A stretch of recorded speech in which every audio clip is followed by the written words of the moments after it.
Nearly 60% of families with children under 18 were dual income households in 2024, up from 47% recorded in 2015, according to a report by the Ministry of Gender Equality and Family.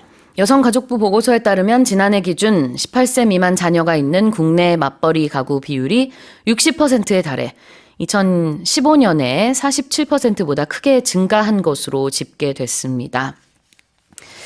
Let's talk about demographics again, but in a slightly different way. If you think back to maybe 30 years ago, 50 years ago, the traditional household would have the mother stay at home and just the father go to work.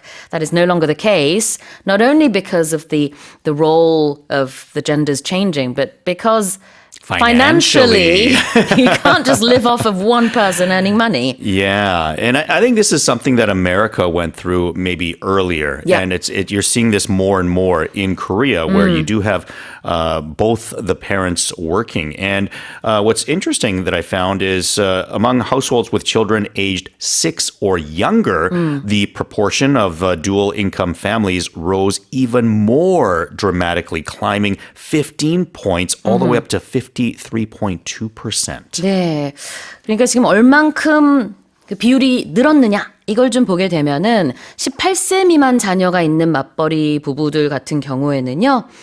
10년 전에 비해서 11%포인트 는 58%, 거의 60%에 달하는데 6세 미만 더 어린 자녀가 있는 맞벌이 부부의 비율은요.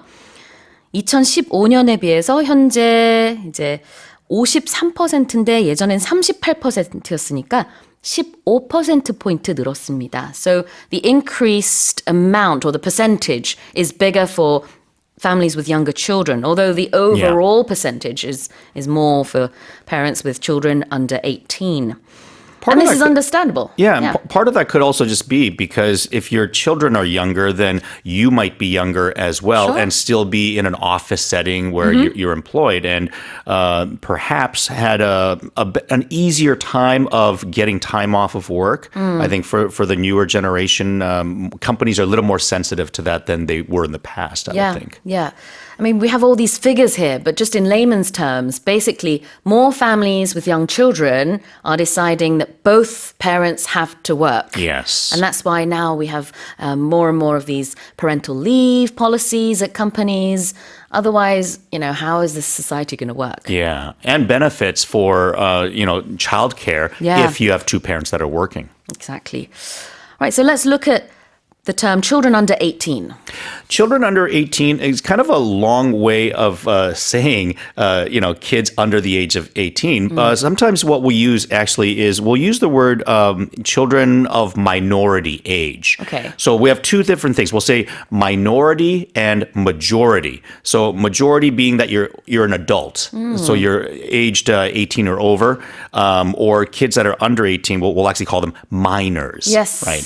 Or age of minority. I was thinking of the word minor, looking at this. In Korean, we say 미성년자. Oh, that's right. And in English, it's just one word, M-I-N-O-R. 이게 미성년자인데요. Minor. So if you're under 18, you are a minor. Yeah. And we don't really say it as much, but we would say you're a major. It does work. I've never had that before. Exactly. That's what I mean. That's what it's termed. Like, are you a major? And somebody might ask you in an official term. You say, yes, I am a major. But it's not used very often. And that's why you probably more often hear, are you the age of majority? And then, you'll probably hear that more often. 자, 그다음에 맞벌이 가구는 영어로 dual income household라고 표현을 했네요. Yeah, dual income household meaning that both the parents are working. And there is a terminology for this if you have no kids. I don't know if you've heard this before. We call it a DINK. It'd be D-I-N-K, which is dual income, no kids. Or double income, no kids. Or double income, so yeah. 맞아요. 딩크족. 많이 들어보셨죠?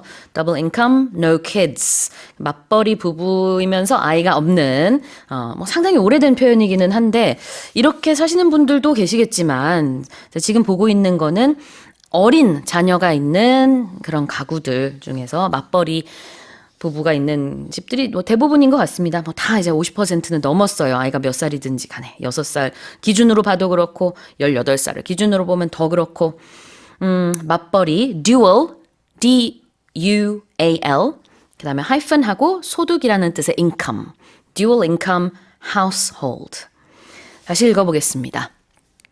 Nearly 60% of families with children under 18 were dual-income households in 2024, up from 47% recorded in 2015, according to a report by the Ministry of Gender Equality and Family.